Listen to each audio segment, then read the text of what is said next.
politique bu ñuy wax PDS kenn du ko nettali kenn par rapport ak vraiment parcours am au Sénégal donc su ñëwee Sénégal ni mu mënee jël kàddu en tant que responsable PDS jël ko en tant que ancien président de la République je pense que lu jaadu la man gisuma si vraiment benn problème mais encore une fois li ma wax léegi nii te di ko répété mooy que ne analyse peut-être moom bu mu def ci situation bi li tax bëggul dugal loxoom ci campagne bi parce que dafa gëm na ne mbir yi dem jeex na ba pare alors que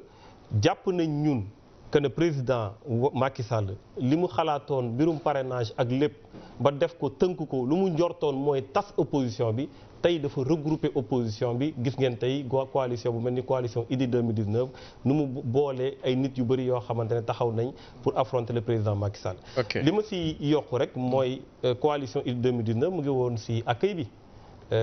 président Malick Gakou président Pape Diop ñoom ñëpp ñu ngi fa woon. donc kenn ñàkkul fulal président Wade lu muy def damay wax rek leeral que ne moom monument la. et tey jii ñu ñëpp dañ ko yoral respect bu mag a mag donc loolu dama ko bëggoon leeral. ok Abdoulaye Wade moo occupé lépp sànq nee na mu ngi koy wax dafa xaw a éclipsé sax candidat yi beneen son de cloche muy Doudou Ka bokk ak ñoom kon Abdou Mbow moom tamit bëgg na bokk ci débat bi beneen son de cloche Doudou Ka ñu lay nuyu.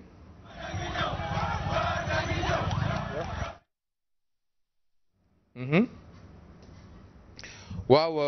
kon bon bu dee jàppandewul ñu ñëw rapidement kon ci Abdou Mbow tey sa candidat quand même wax na mais wax yi nga xamante ni wax na ko tey wax bi ñu gën a téye ci li mu wax ci semaine bi mooy bi mu joxar be Abdoulaye Wade nag ne ko sawaay gëmal yàlla bu la mayee ba lim la mayoon mu rocci ko da nga koy gëm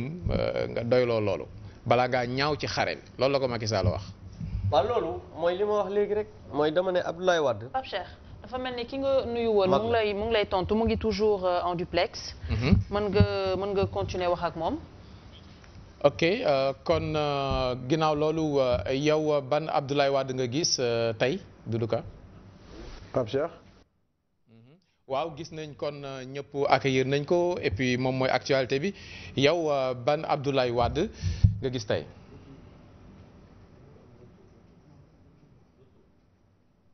retour bi bu ñu ko mënee yokkal tuuti rek. man d'abord maa ngi dalal jàmm Abdoulaye Wade muy ancien président du Sénégal di ko dalal jàmm si dëkkoom di ko ne ni lu ma gis mooy que Abdoulaye Wade bu taxoon ñun ndaw yi Sénégal ñu mel ni comme man ñoo xam ne mosuñu woon bëgg a dugg si politique. mu ñëw nga xam ne Sénégal ñëpp luñ ko xamee mooy dëkk boo xamante ni mën nga jógee nekk doomu baadoolo ñëw nekk président de la République du Sénégal ñun mu jóg mu ne moom dafay indi loo xamante ni doomu buur mooy nekk buur ñun de man de sama bopp Abdoulaye Wade liggéey naa ak moom techniquement mais mosuma woon dugg ci politique jour bu mu ñëwee mu ne dafay dugal si suñu constitution bi loo xamante ni doomam lay bëgg mu wuutu ko si nguur gi jour boobu la engagé wu si politique Sénégal may wax ni Abdoulaye Wade bu ma gis muy Abdoulaye Wade boo xam ne 23 juillet 2011 moo taxoon askanu Sénégal bi yëpp jóg ne ko yëkkati seen loxo ne ko déet doo ko def Abdoulaye Wade boobu noonu moo nekkaat Abdoulaye Wade bu ñëw fii lu ko intéressé du Sénégal du askan bi. du leneen lu ko mës a ñor mooy doomam nu muy nekkee président du Sénégal lépp lu mu si mën a def lépp moyen lu mu si mën a def mais nag sénégalais yi dinañ ko sénégalais yi nag ay nitu xel lañu dañuy seetlu tam parce que moom lenn de mën naa ko jàppal mooy que moom mosu si wàcc loolu mooy mbiram doomam bëgg na mu dugal ko président doomam bañ tey doomam nekkul candidat comme ñeneen ni seen doom ñaata candidat la ñu recalé 25 xaw ma ñooñu am ñu ay baay seen baay dañu ñëw taxaw dëkk bi déedéet te dégg ngeen ko lu mu wax Abdoulaye Wade mu ne jàppalewul kenn mooy que moom doomam rek tout Sénégal moo ko ñor parce que si juróomi candidat yi ku bëgg président de la République Macky Sall doy na si sëkk donc mënoon na si jàppale kenn mën na si ñu bëri ñi ngi ay doomam la ñu woon dëmb. waaw dafa mel ni ci cuuc bi ci coppati bi nga bëgg a def mais quand même jàppale boobu sax moo nekk au cœur du débat est-ce que du Macky Sall la jàppale in fine bu dee jàppalewul ñeneen ñi.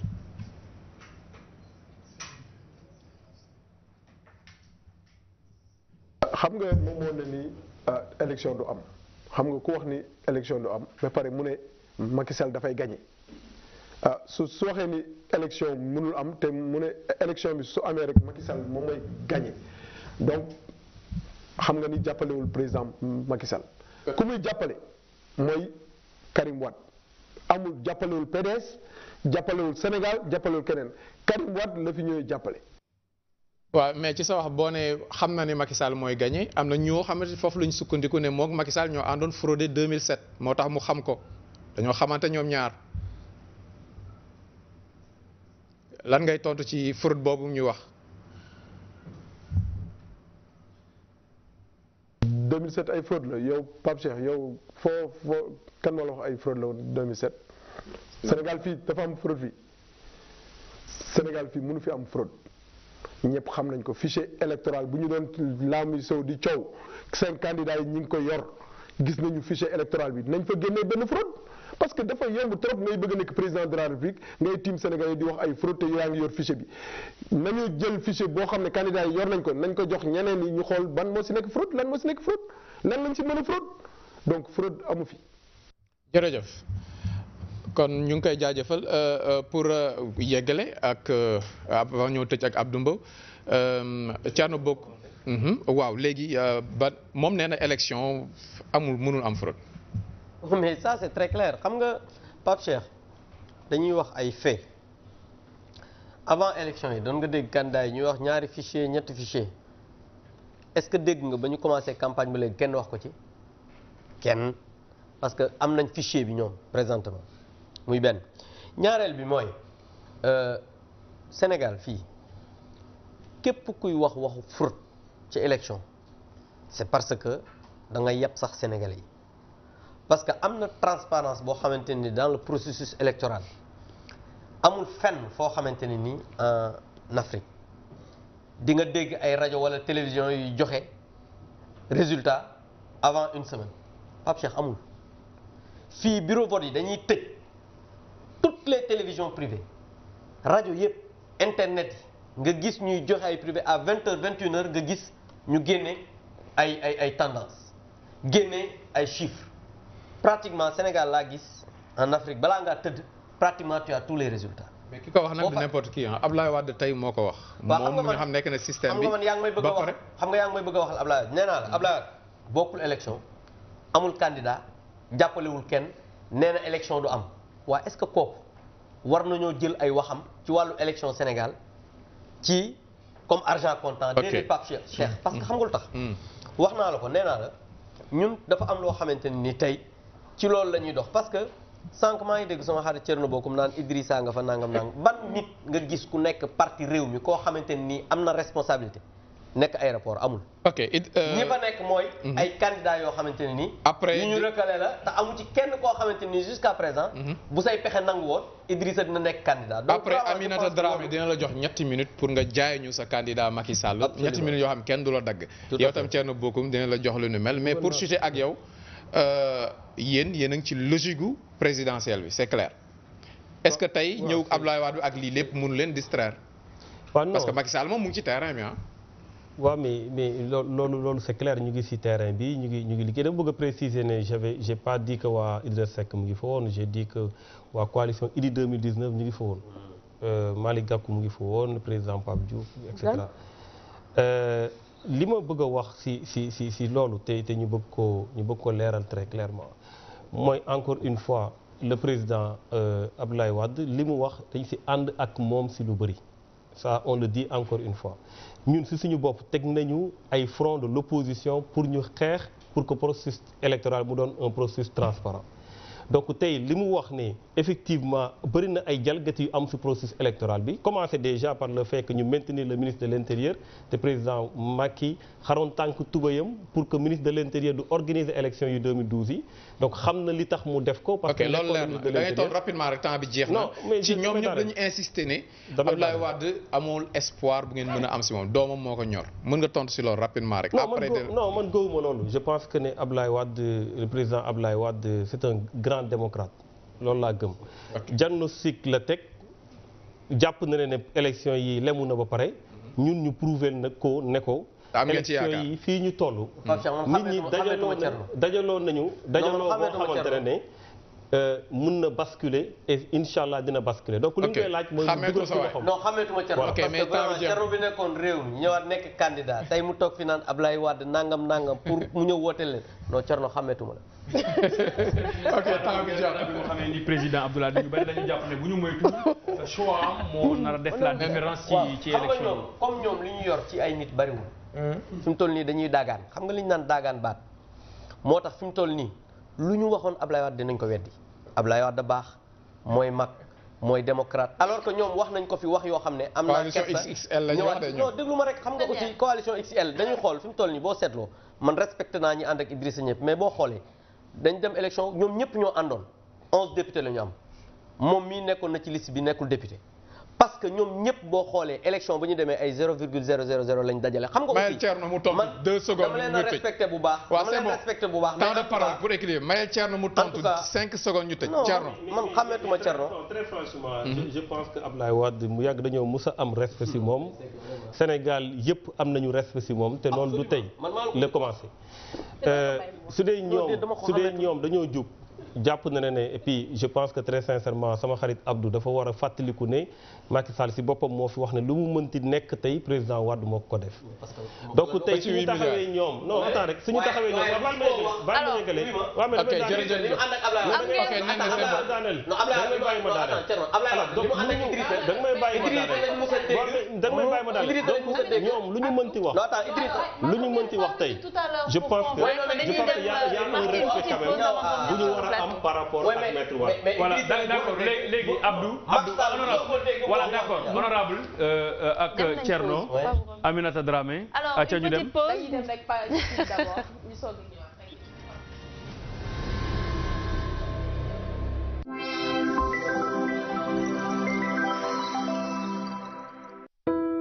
Être maman, c'est prendre soin de sa famille. Les accompagner à devenir quelqu'un. Leur apprendre les bonnes manières et surtout l'importance de la propreté. Se laver les mains en rentrant de l'école, après avoir joué ou avant de manger, peut nous aider à éviter plein de maladies. Mon astuce, c'est Cetex, un savon liquide doux et crémeux qui enlève saletés et microbes et laisse un parfum agréable.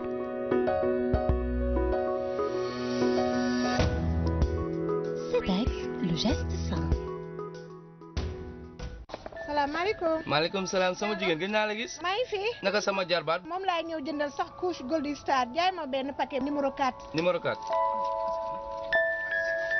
ah merci beaucoup. nga ndeel ma sama jarbaat. benn couche. ah déedéet Diallo waxuma bii de bii fi soxna si jënd léegi laa wax. yow ni nga muusee kon yaa ngi doon bàyyi xel soxna si couche Golden Star bi mu doon jënd. ah waaye Diallo lu baax ñëpp ko bëgg doole yëmul rek. rawatina di jëm ci mbirum xale. te couche Golden Star sax moo gën ci couche yi. soxna si rek moo wax dëgg yéen yaay yi tàmmu leen couche Golden Star. couche Golden Star amul plastique gaawul fees du xotteeku te du jox seeni bébé benn irritation. couche Golden Star takkukaay yi élastique la dangay tafaki teppi saa bu la neexee te du dagg. couche Golden Star soo ko couché sa bébé dafay nekk ci jàmm mouvement bu ko neex def bu dee guddi nag dafay nelaw ba yandoor ndax couche Golden Star mooy mbégte doom di noflaayu yaay. Dream Skin revitalise votre beauté.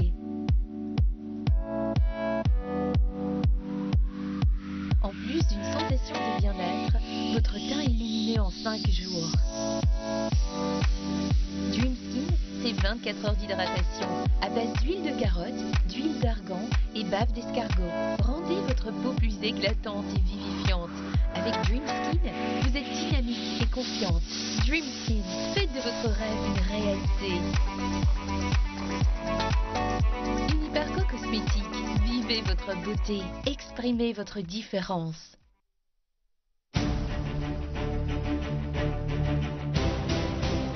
10 ans.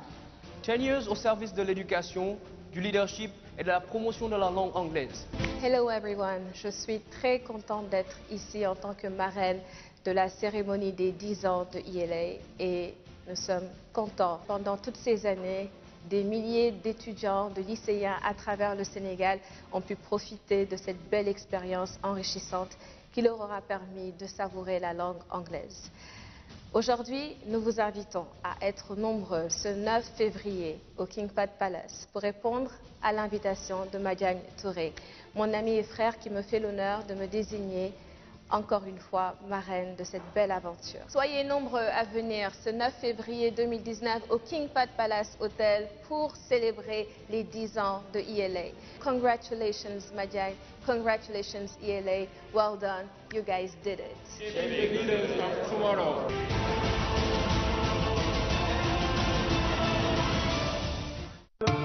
Mes journées sont très mouvementées, alors il me faut un partenaire avec beaucoup d'assurance. Mon choix, c'est Intimax. Intimax, une serviette fine au voile micro-perforée et ultra absorbante. Intimax est conçu avec un gel qui capte et neutralise les odeurs. Avec Intimax, bougez en toute liberté. Intimax existe aussi en gel intime et protège-slip.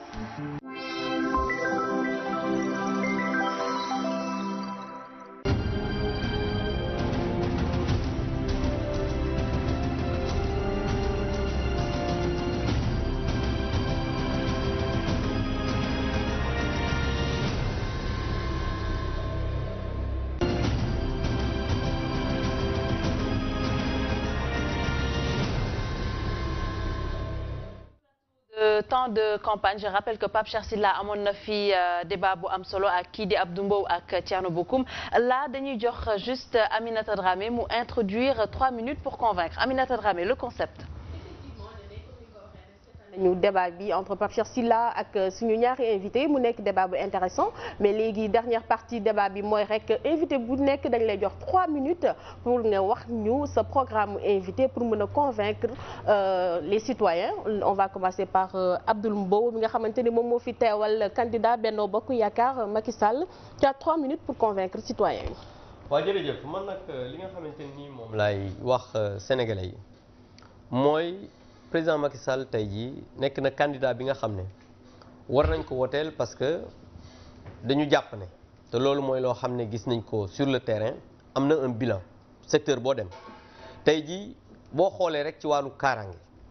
tey ñëw Ablaye Wade bi wane na démocratie suux na ci réew mi wane na ne kaaraange am na ci réew mi parce que ñun ni ñu amee droit dem campagne électorale noonu la yeneen sénégalais yi am droit dem doxi seeni soxla suba ngoon guddeeg bëccëg te gis nañ ne amul benn loo xamante ni violence la bu ñu gis tey loolu mooy wane ne réew mi am na sécurité. Beneen bi ci wàllu bilan toujours may wax ne président Macky Sall boo demee ci wàllu infrastructure yi xanaa nga bañ a gis mais boo daaree Diamniadio di nga xam ne kii defar na ay infrastructure yoo xamante ni tey mën nañ ci teg loxo muy wàllu pôle ministériel yi parc industriel Diamniadio ay logements sociaux. ba pare toujours boo jaaree Diamniadio da ngay jaar ci ay autoroute yoo xamante nii ñu ngi yemoon Diamniadio tey jii dem na ba Ila Touba am Mbour Thiès AIBD Thiès AIBD ak Mbour. beneen bi mooy ci wàllu social mën nañ ne bourse de sécurité familiale mën nañ ko wax mën nañu wax PUDC ñu defar ay piste de production ay forage électrification rurale li nga xamante nii moo fi amoon ay coupure de courant gis nañ ne bi ñu yegseeg léegi loolu nekk na loo xamante ni mi ngi ci ginnaaw. beneen mbir bi mooy wàllu askan wi gis nañ ne sur le plan de l'inflation 2012 ba léegi ceeb yokkul dëwlin yokkul essence yokkul gaz wàññeeku na donc loolu muy wane ne moom yërëm na jaboot ji ba pare am programme boo xam ne mën nañu wax ne programme la pour Sénégal ëllëg moo am ay 5 mesures phares loo xamante ne nii ak ay 3 nouveaux programmes yi dégg ngeen ko ci li nga xamante ne nii moom mooy discours de la nation moom mooy zéro bidonville parce que dafa jàpp ne dëkkuwaay bu sénégalais bu nekk war nga am dëkkuwaay boo xamante ni bu sell. programme zéro déchet parce que dañu gis ne pour que nit ñi mën a am li nga xamante ni mooy santé war nañu mën a xool li nga xam ne mbalit mi ni mu baree ci réew mi ñu mën ko wàññi ak ville créative maanaam ville yoo xamante ni dafay indi loo xamante ni lu am solo la. ba pare am na ay 5 programmes yoo xamante ni jeunesse 2035 parce que moom dafa jël jeunesse bi teg ko au cœur de son programme. donc tey jii bu ñu fi nekkoon di wax programme président Macky Sall mën nañ ne mën nañ fi fanaan waaye comme ni ma wax léegi ci wàllu social wàllu infrastructure wàllu éducation ak lépp loo xamante ni wala démocratie la ak li nga xamante ni moom la ñuy wax ci wàllu sécurité réew mi mën nañu wax ne lii président liggéey na ci ba pare nag liggéeyal ngir ëllëg parce que bu yàggul ci wàllu pétrole bi nga xamante ni coow lu bari na ci lool yaa ngi dégg ñu ne voté nañ benn loi à l'Assemblée nationale pour que les générations futures mën a bénéficier lool donc comme nit ku dal la jàpp naa ne sénégalais yi moom lañ war a woteel. d'accord moom def na vraiment jéem na convaincre citoyens yi dinañ xam nag le 24 février ndax il a réussi ci voilà programme yi mu jot a jox leen ndax réussir na convaincre askanu Sénégal moom nag luñ si mën a jàpp rek dafa ñëw ci réalisation président Sall ak démocratie léegi nag dañuy jox 3 minutes pour convaincre Thierno Bocoum mi nga xamante ni moo fi teewal coalition Idy 2019 moom tamit mu wax rek nan lay jaayee candidat. Thierno Bocoum, vous avez la parole. Sénégal le 24 février 2019 am ngeen occasion pour def lu tubaab di wax d'une pierre deux coups sanctionner un président défaillant waaye tamit élire un président qui suscite l'espoir. Sanctionner un président défaillant mooy koo xamante ne diggoon na leen mandat bu 5 ans daal di def juróom-ñaari at. mooy koo xamante ne diggoon na leen ministre yoo xamante ne ñaar fukk ak juróom la war a doon tey daanaka romb nañu ay 70 ministres soo si boolee ministre conseiller ak yeneen ministres yi. sanctionné koo xam ne dafa waxoon dafay yëkkati démocratie tey mu nërmeel démocratie. sanctionné koo xamante ne dafa waxoon ne dina taaral justice fexe ba kumba am ndey ak kumba amal ndey bañ a am tey gis ngeen nu mu nërmalee justice. sanctionné koo xam ne dafa waxoon day yëkkati éducation bi dafay defar santé bi gis ngeen tey résultat yu am ci réew mi waaye am ngeen possibilité daal di élire koo xamante ne dafa susciter l'espoir muy le président Idriss Seck. espoir ci ñaari mbir espoir ci ñu mu àndal espoir ci lu mu nar li mu àndal walla ñi mu àndal mooy coalition bu ibbeeku coalition bu yaatu coalition bu am dëgër laay coalition bu représenter population yi dans leur diversité coalition boo xamante ne ay ndaw ñu ngi ci ndaw yu gëm rupture ndaw yu gëm seen bopp ndaw yoo xamante ne Sénégal la ñu jiital ci lépp te taxaw pour xeexal Sénégal en toute occasion coalition boo xamante ne ay kilifa ñu ngi ci nekkoon ay anciens ministres nekk ay anciens premiers ministres xam Sénégal nu muy doxee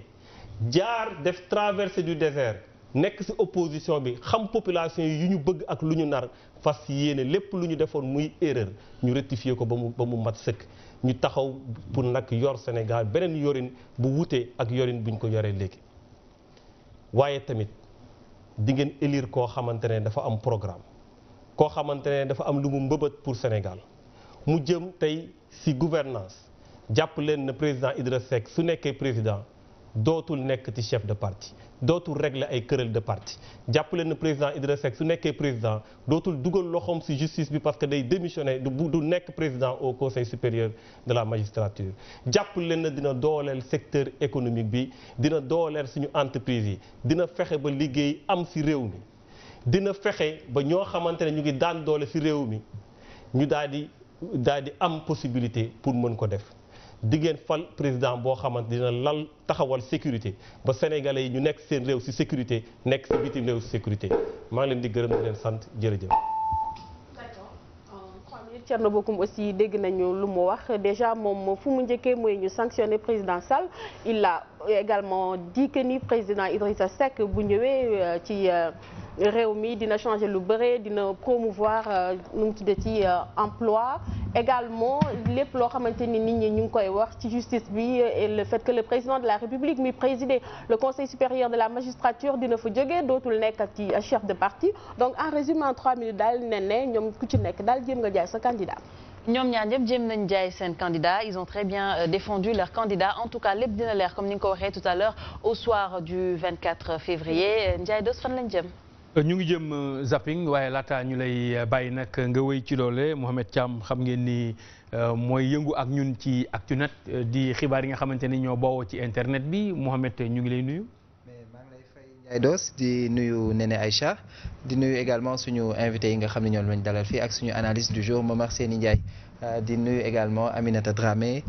internautes yi di leen jox rendez-vous ci kanam tuuti dans quelques minutes pour ñu mën a partager yenn ci seeni ay réactions yi nga xam ni dina génn ci suñu page officielle Facebook Sen TV nga xam ni da ngeen di seetaan débat bi en direct mais ngeen am ci kàddu mën a yónnee seeni questions ak seeni ay commentaires. alors kon ci noonu la ñuy ànd ak Néné Aïcha dugg ci zapping. Alors comme tout de suite c'est le meilleur de l'actualité zapping regardez. Le Fouta continue de vivre des moments difficiles. Il y a un retard d'urbanisation. L'assainissement est absent dans toutes les zones. Les routes sont difficiles. Elles sont caouteuses. Où est Macky Sall qui se déclare comme fils du Fouta? Moi, Madi Kenya, je m'engage à régler les problèmes du Fouta. Wuronjak Boubou, Kasba, Mbodo Salminon, Mbodo Jogi Mbalam Maudo Hande, et Darade Mido et Podor, le 24 février. À 18h, j'écouterai à travers les ondes et la télévision les excellents résultats du département de Podor. Aïssata, Adjarama no fewi, suñu borom. Bés bu ma joxe nguur gi dinaa fexe def ko ci njub ak ci xarañte. charte réew mi muy constitution bi fas yéene naa ko respecté alalu réew mi fas yéene naa ko yore ci ak njub ak ci ak leeral. man nag tàllal naa leen sama loxo nee naa leen su ngeen ñu wóoloo ba dénkuñu duñ leen mus a wax lu dul dëgg duñu mus a trahir li nga xam ne mooy intérêt Sénégal jiital intérêt keneen. dugguñu ci politique pour am ci fukki dërëm yaakaaruma dara luy jóge ci politique lépp li nga xam ne tey ñu ngi koy utiliser pour corrompre nit ñi bi ci jiitu mooy li ñuy wax fonds politique 8 milliards ñu voté ko jox ko Macky Sall mu ciy def lu ko neex di may ko neex loolu la ñuy njëkk a supprimer ci réew mi. asalaamaaleykum mbokku Kaolack. donc poñ bi njëkk ci suñu programme. pour defar mbayum Sénégal mooy commercialisation bi ñu garantir ko ba nga xam ni képp ku bayati la nga bay du des ci say loxo te boo ko jaayee ñu jox la sa alal nga dem kenn du la jox ay bon impayé. moom la ñu wax Madické Niang président moom la ñu gëm Madické Niang président moom la ñu wax Madické Niang président.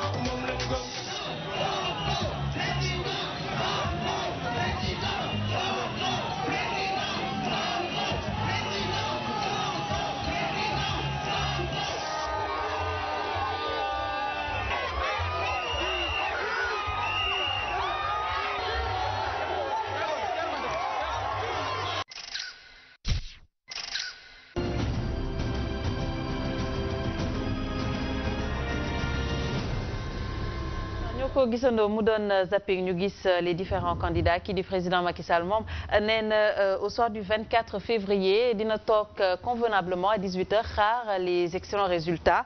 kii di Sonko ne du trahir intérêt Sénégal pur ne moom day respecter constitution bi n'est-ce pas Ndiaye Dos. mais ku ci nekk ak kàddu yi nga xamante ni moom la yëkkati c'est de bonne guerre parce que dañu dagaan ay baat jëm ko ci askan wi c'est tout à fait normal ñu yëkkati ay kàddu yoo xamante ni dañuy jàpp ne mën nañu impressionner la population sénégalaise ba buñ ca yeggee ñu mën leen a tànn ñu jiite Sénégal ci noonu itam ci tànneef li am na ñoo xamante ni ñoom ñooy tànn ñu duppee leen électeur ñoom it am nañu wàll ci mbir mi tey ki ñu Mouhamed Diop indil kuy jaay restaurant la du ñu def lu dul ànd ceeg Mouhamed Diop. Profil de l'électeur.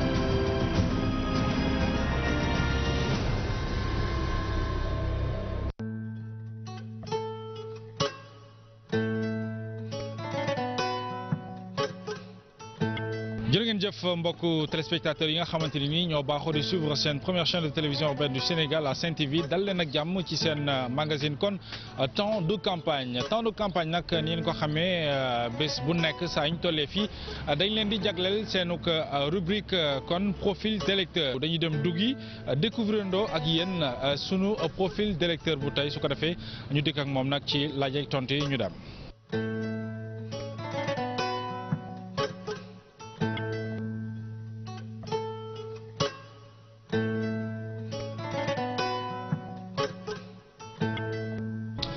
mi ngi noonee mbokk yi nu ngi leen ko waxee woon tey sunu profil d'électeur dañuy ñëw seet si nag benn restauratrice su ko defee moom waxtaan ak moom ci li nga xamante ni nii moo soxal laaj yu jëm ci profil électeur bu tey yaay booy tur bi naka la. tur bi Fatou Sy la madame Nia. Fatou Sy madame Nia ñu ngi lay nuyu bu baax. maa ngi leen di fay. alors ñu ngi la fekk tey ci sa gargote ngay restauratrice tey plat yan moo am. tey maafe moo am tey. tey plat maafe rek. waaye Sénégal ay ceeb lañ gën a bëgg de wala tey maafe la. mais samay client bëgg nañ maafe te xam nañ jour bi moo koy togg moo tax waaw. waaw man bëgg naa plat maak sama cameraman. amul benn problème. après nga defal ñu plat. incha allah. alors yaay sunu profil électeur tey ndax am nga carte d'identité. waaw am naa carte d'identité. loolu mooy wane ne kon bu soobee yàlla fas yéene nga voté. incha allah. élection yi ñaar fukki fan ak ñeent ci weeru février la ñu ko jàpp muy 24 février 2019 juróom lañu ci ay candidats kum ci doon ku ne ci ñoom di xëccu ngir laaj réew mi alors naka nga jàngatee juróomi candidat yooyu ma limal la ko bu la neexee Macky Sall Madické Niang Ousmane Sonko El Hadji Sall Issa Sall kon bu PUR ak Idrissa Seck. waaw xam naa ne ñoom juróom lañ waaye man tamit dinaa voté te bu ñuy voté tamit ñu def lépp nekk ci jàmm rek réew mi am jàmm parce que ñun ñëpp ay sénégalais lañ ñun lépp rek nekk sedd guy comme ndox mu glace rek ku ki nga xam ne daal la ko yàlla jox rek ñu xam ne kooku la ko yàlla jox waaw. ndax yaa ngi seetaan seen i discours ak seen i programme ba nga mën a xam ëllëg kan ngay voté. waaw maa ngi koy seetaan waaw. waaw maa ngi seetaan waaw.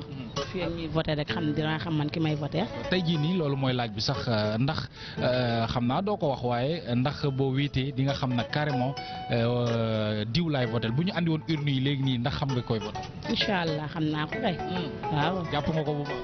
baax a baax. wóor na bu baax. lu tax nga tànn kooku. ah kooku moo ma doy. moo la doy. waaw ci programme ci liggéey ci lépp. ci lépp waaw. waaw dañuy xool rek. ak ndax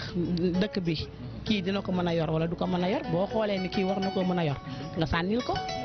waaw. alors laaj bu mujj bi mooy tey jii nii ñëpp ñu bëri nee nañu campagne bi amagul tàngagul noonu quoi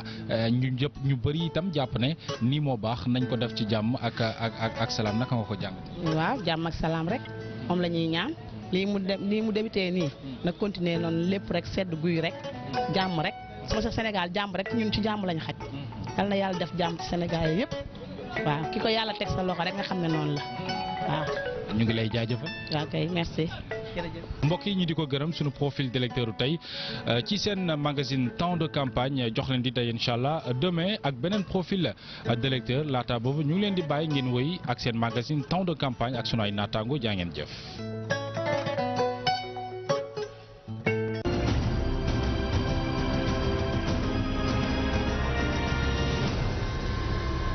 jaajëf Mouhamed Diop ñu di ko gërëm restauratrice bi di Fatou Sy la ñu àndaloon moom nag bëral na xalaatam ci ni mu jàpp ne noonu la mbir yi war a doxee kon nee na Aïcha bu ñu jógee ci profil de l'électeur ak Mouhamed Diop dañuy daal di tabbi ci beneen ponk. beneen ponk bi mu di punchline di ay déclaration yuy candidat yi def kii di Aminata Dramé ndax ci ñëw ak ay invité yuñ fi amal ci plateau bi donc dañuy dem juste jëli punchline.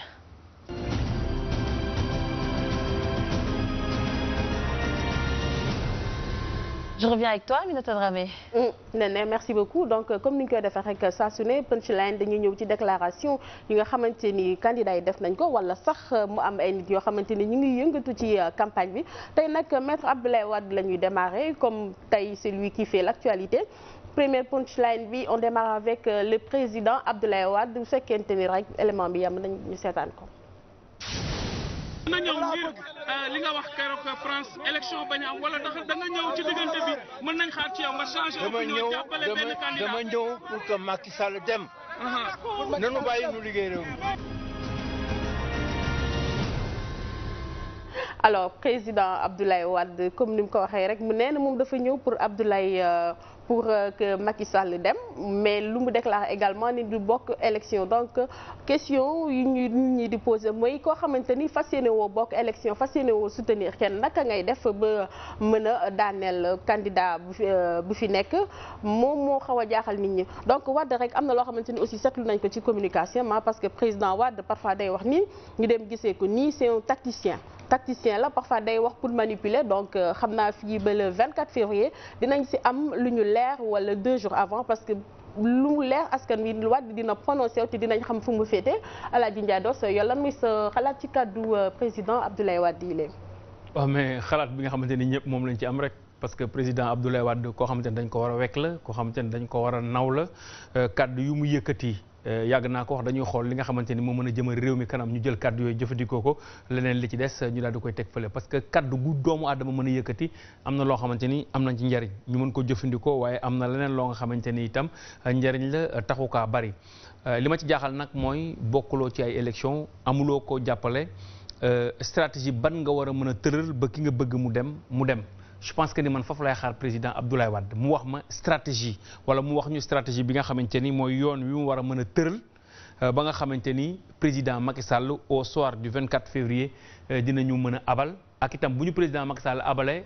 kan mooy tegu ci boppu réew mi cela veut dire que ni moom kon kan lay jàppale forcément bu bëggee président Macky Sall dem il faut moom ko mu jàppale mais bu dee jàppalewul kenn day am benn paradoxe boo xamante ni day am ci waxi président Abdoulaye Wade na ma baal. loolu moo nekkoon vraiment xalaatu Ndiaye Dos léegi dañuy dem rek ci deuxième punchline bi nag mooy Pape Samba Mboup mi nga xamante ni ñëpp xamoon nañ ko ci wetu Abdoulaye Wade moom tam am na ay kàddu yu mu yëkkati jëmale ko ci maître Wade nañ seetaan élément yi. La seule chance pour le PDS, la seule chance pour Karim Wade,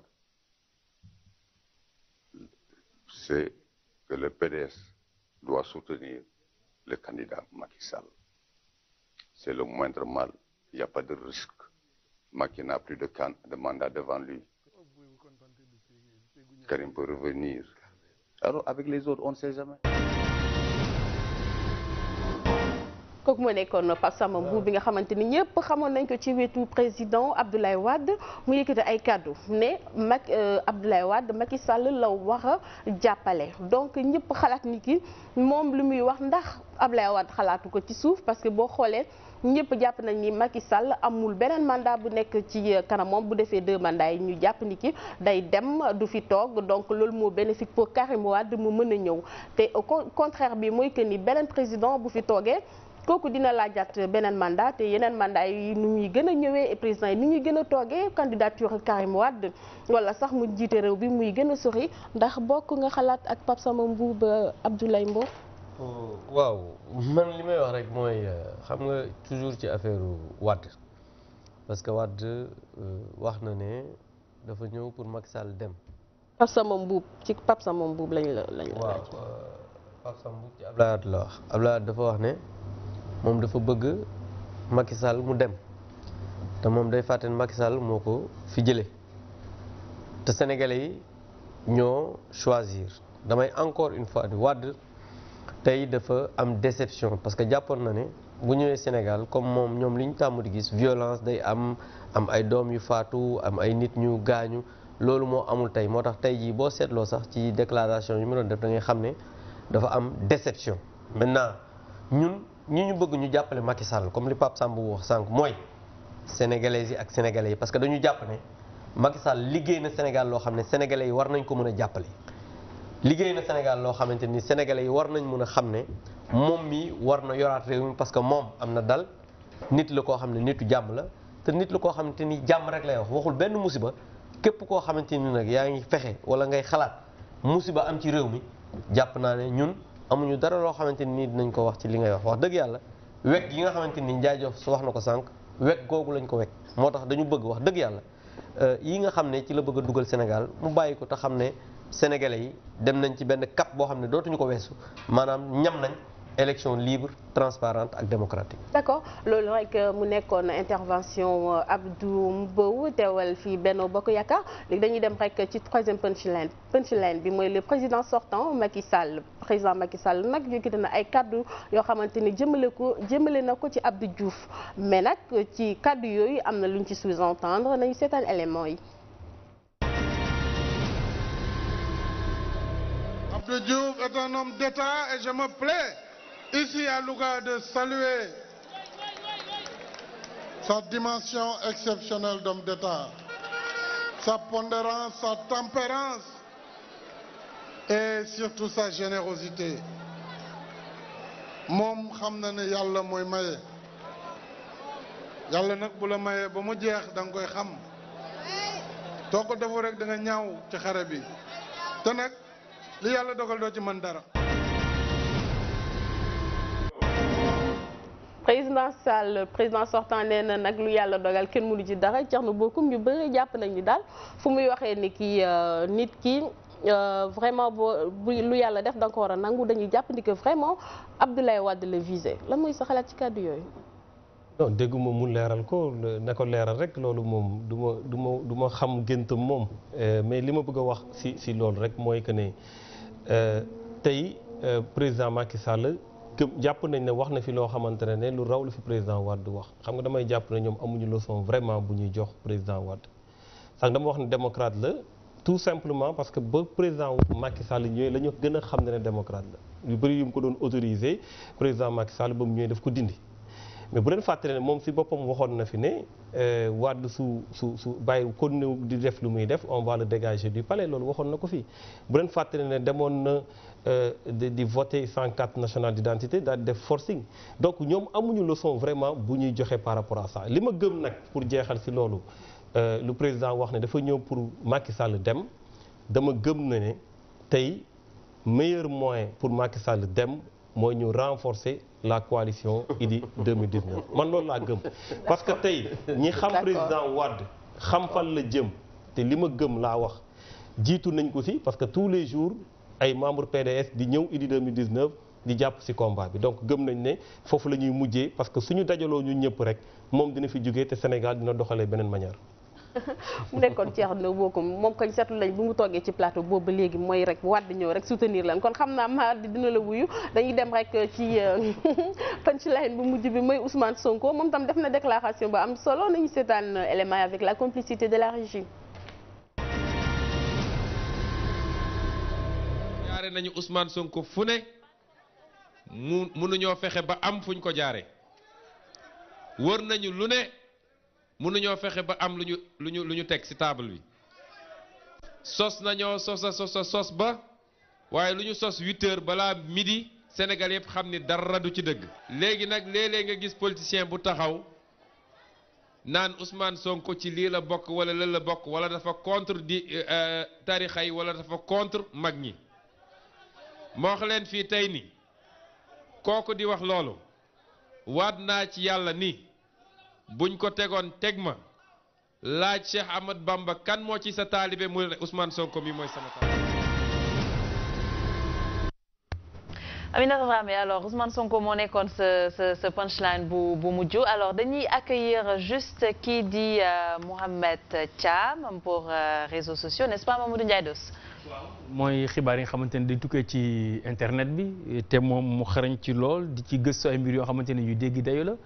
Mohamed dañu lay bàyyi gannaaw bu ñu jëlee jingle bi nga ànd ak téléspectateurs yi. Tout de suite Actunet.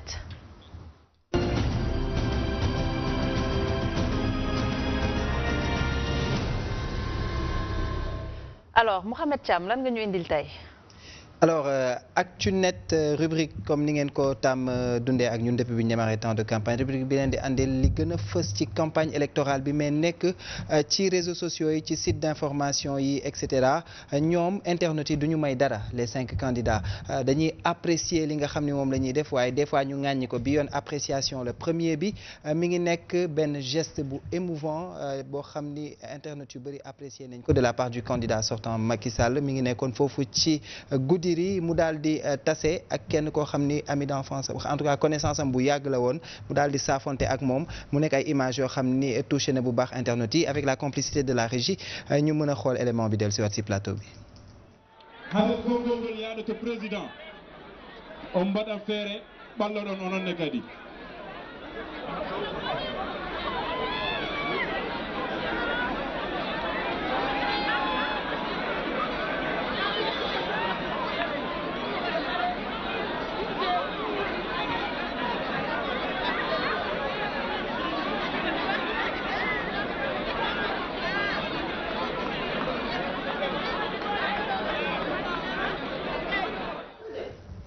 voilà alors ñi ngi gis noonu président Macky Sall moom tam daal di joxe consigne ak nit yi mu nekkal yéen a ngi koy gis noonu ci image bi pour que ñu mel ni daal ñu ko toppatoo mel ni daal ku joxe consigne pour que ñu toppatoo waa ji mu nekk également loo xam ni ci wàllu code de popularité détail yëpp dafa bokk ci communication bi mu nekkoon suñu première Actunet mais pendant ce temps l'autre candidat Ousmane Sonko moom def na benn réaction jëmale ko ci président Macky Sall le président sortant Ousmane Sonko am kàddu yu mu wax dama leen di bàyyi rek ngeen xool ko ñu del si waat. Sonko 2019 a sillonné tout le Baol.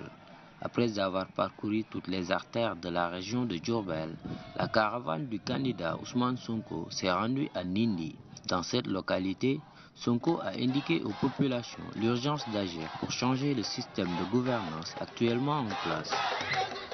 voilà alors mi ngi noonu Ousmane Sonko kàddu bi mu yëkkati foofu mooy ni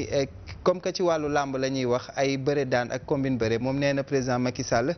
dinañ koy yenn ba biir bi weex ne ko réel ci suuf donc du nee na mbër la donc loolu également nekk benn commentaire boo xam ni suscité na ay réactions yu bëree bëri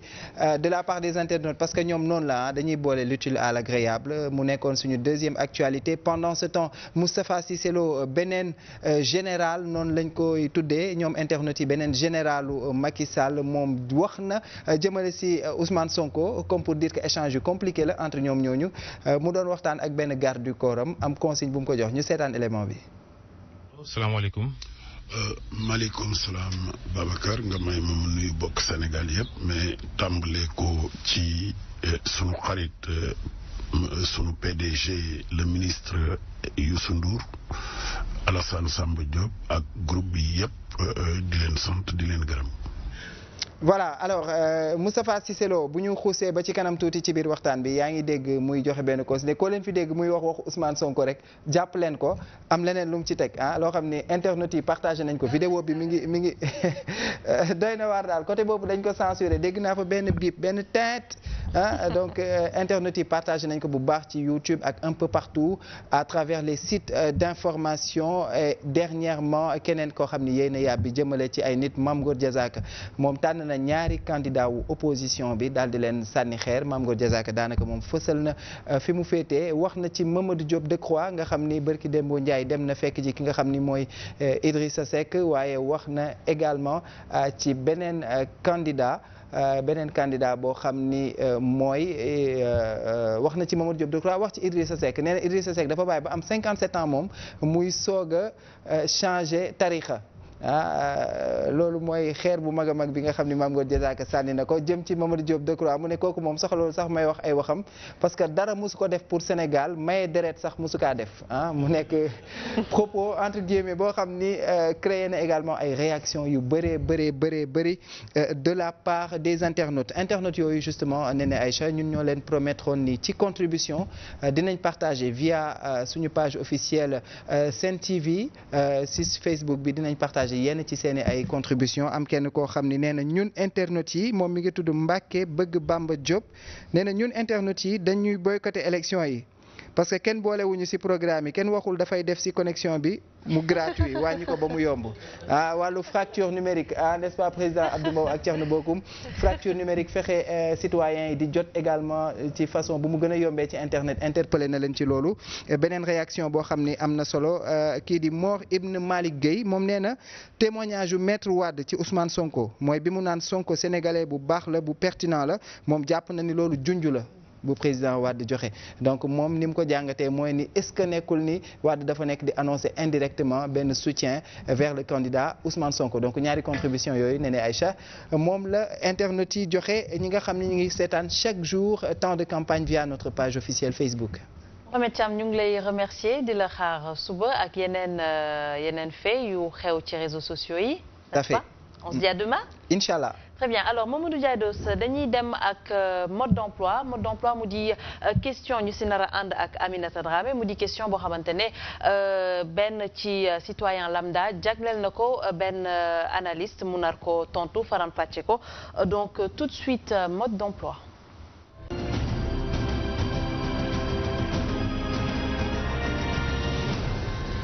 Aminata Dramé mode d'emploi c'est avec toi. d'accord nañu dem rek rapidement rek ci carte électeur yi la ñuy dem ba léegi coow li ba léegi am na ñoo xamante ni ba léegi jotuñu seen carte électeur yi ndaw si nag ci la bokk léegi bu fekkente ne élément yàmb na rek nañu seetaan femme bi nga xamante ni posé na question expert bi wax na lan mooy problème moom ci carte électeur yi.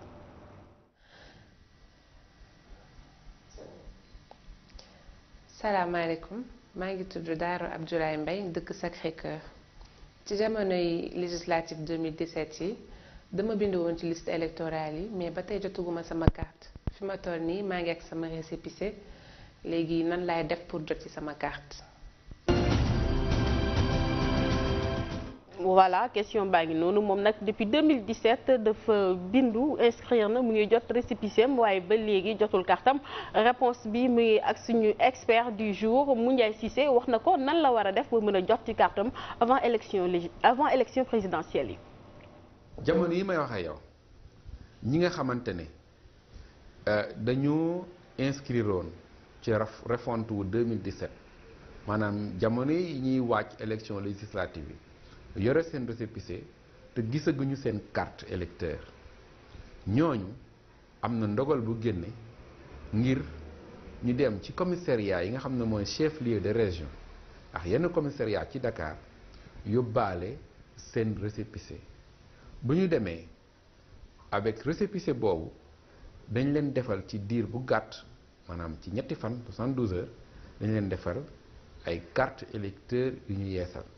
na fekk nag ñu nekkoon récépissé boo xamante ne ni récépissé pour électeur la donc nit ki nga xam ne am na récépissé boo xamante ne nii mu ngi ko am ca ba ñuy wàcc élection législative yi maanaam ca 2017 te jamono yi jotul carte électeur am day dem ci région bi mu dëkk ci commissariat bi nga xam ne moom la ñuy wax commissariat chef lieu de région ak yenn commissariat wu Dakar mu yóbbaale récépissé boobu ci diir bu gàtt maanaam ci diiru ñetti fan dinañ yeesalaat carte électeur mu am carte électeur bu bees.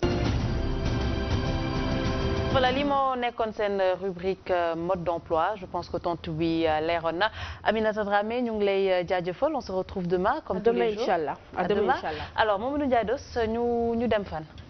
waaw mais dañuy dem rek jëli sunu dose d'humour boo nga xamante ni moom la ñuy jox sunu gan yi yóbbal ngir ñu ree ba taxaajo ngir stress bi nga xamante ni moo nekkoon ci plateau bi ci ñoom ñaar mën a dañ rajo campagne lay doon ñu di ci ànd ak sunu ñaari saay-saay yi ne ci kër gi.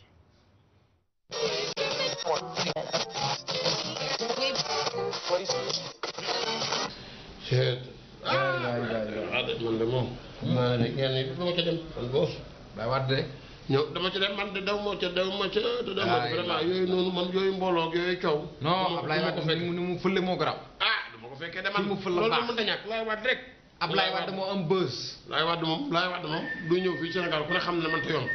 soo ko teree it du tee mu def la moom ñëw moom nit mënu koo wax a wax. Ablaye Wade nee na man wàcc bàyyi leen ma wàcc oto yi dox ba Dakar jëm ñaajo ba Dakar ñu ne Ablaye Wade aéroport dañu ko toxal mi ngi jëm ñaajo day sori. non jas kay. jas. moom daa demoon aéroport bi fii ne. pour mu wàcc njàpp daal dem permanence wër mais léegi fi mu nekk nee nañ ko aéroport baa nga jas. ma nga jas de soo wàccee jas bukki mën nañ laa jàpp wala tëlli kar la. non Laay Wade fi mu ne sama yoon ci tëlli sama yoon ci bukki. waaye loolu mën na ne. xam nga Laay Wade moom daa ñeme gars yi waa plateau bi ñoom ndeysaan ñoom Amina ñoom Doos ñoom Thiam Mohamed Thiam sama gars yi ñu nga foofu ndeysaan ñu topp wax ji rek ak suñu mbokk politiciens yi waaw ñu ñëpp xool waa APR yi Ablaye Wade sañ sa ngeen de waay sañ sa ngeen waay góor waay la ilaha illallah ay waay asalaamaaleykum mbokk Sénégal mbokk bitim réew nuyu na ñëpp ziar ñëpp sant ñëpp gërëm ñëpp ñu waat fii seen émission bi naan rajo campagne waaw rajo campagne campagne bu may dara ay lalla ala waaw luy woy sama ndey kooku mu koy jooy woyaay yooyu mooy lan kooku dañ koy dóor xanaa waa ndaw si ñu ngi koy rey de kii kan la Marème Faye Sall ku koy dóor yow foo ne nii di yuuxu nii foo ne Marème Faye Sall gisuma 13 de gisuma 14 gisuma 15 foo ne Thiès mooy looy def Thiès Marème Faye Sall dëkk boo xamante sa adversaire u jëkkër la loo fay def xam da ngeen doon campagne ñu sànni lay xeer yow gisagoo dara sax dëkkub Idrissa Seck lu ci yoonu Macky Sall xam yow Macky Sall ñëwul a dem yow mu yebal la yow jabar ji yaay dem yow jugal foofu nga naan woy sama ndey yow kii dañ ko rey di yow kii kay moom maanaam lu muy def foofu laa xam jéggal raay bi jéggi toppal raay bi ñëw waaw ko Thérèse toppal raay bi ñëw mooy case tout petit Thérèse réer Thérèse lañ xaaj mu réer waxoo jàmm Marème Sall di ko wër Marème Sall di ko mën a ma dimbali ma waaju baax jël sa maa ngi ci garabu mango yi ci boori Pout mooy yow man ko looy def Pout Thiès Pout lu daw allo ay mooy Marème Sall mi aleykum asalaam kooku laa illah Ouzin Keita waaw Keita na nga def Keita ngoog ça va Macky Sall da campagne tey Ouzin am nga jot yow waratoo laaj fi nit di campagne Ouzin bii démb li nga fi def dana weng dem ci ki nga xam ne waa Pire di dem foofu di woy Macky Sall yow waratoo laaj fu campagne mu ne yow amal jom Ouzin amal jom Macky Sall nga xam toppal Bougane fi muy campagne fara Ouzin du campagne fara Macky Sall di campagne toppal Bougane boo gisee Bougane rek oto Bougane di topp leen Ouzin Keita mi doy waar Ouzin Keita day wër di jaxase Ouzin Keita mi doy na waar yow li ko dal dimb waay bako amul jom bu ma jom leen ko rey ci campagne nag bu dee meeting boo dem yàqu ko meeting boo dem yàqu ko dinañ ko rey ci campagne yi léegi mu dee ala waaw Bougane Gueye Dany dani waa foo ne nii dani Thiès Idrissa Seck waaye yow Bougane nga ci Idrissa Seck non loolu ñoo nga toog di waxtaan très bien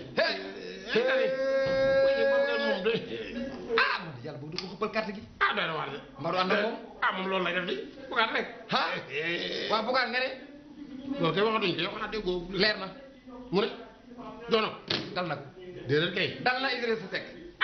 Idrissa Seck Bougane nee na xëppal nañ ko lépp doole jeex xam-xam beeg lépp jox na ko Idrissa Seck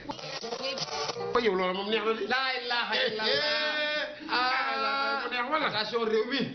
bàyyi leen ko xel jar naa bàyyi xel nag Macky Sall fecc na fi waaye nag waaw na defarat ay pas de danse réew mi boo àndee gëm sa bopp def benn duo war a dem ci élection yi loolu du yomb de ñaan ak moom bari loolu wallaay gëm sa bopp de macha allah gëm sa bopp li nga ci mbooloo fal na nit yee waaw yóbbu na la premier tour allo aleykum asalaam ay waay jawakan sa bopp waay caat bu yaanaa maar gaa yooyu nag booy caat na ngeen def da ngeen a woote waaw opposition beeg ñi nga xam ne ñoo nekkoon nguur gi ñëpp nga woo homme politique pour ñu jox leen bilan bi wax leen lan lañ la def ci réew mu yow waaye yéen nag caat yéen booy mujj génn Fuuta xanaa yéen gouvernement bi waaw ñii da ngeen bëgg a xam pour mën leen a jàppale xam ñi ngeen war a jàppale du ñii Macky Sall moom da leen leer na du ñëw xalaatu ko non loolu moom bu leen ko xalaat booy ndax Macky Sall xam ne fa lay ñëw ngeen tux seen yooyu noonu ba ne tat di ko xër rek di ko def ay yooyu di ko wax yoo xam ne sax di ko sànni gerte san mbaa yow caat ku la nuyu doo ko fay mu jox la ndox nga koy jag loolu lay bañ. peraloon na fi kii de peraloon na fi kii waaw. di nga fi peral sa waay Farba Senghor. Farba Senghor la fi peral moom loolu du ko dal Macky Sall. Farba doo ko peral nii mun na ko ba ay caat mu ko moom boo ko xalaat.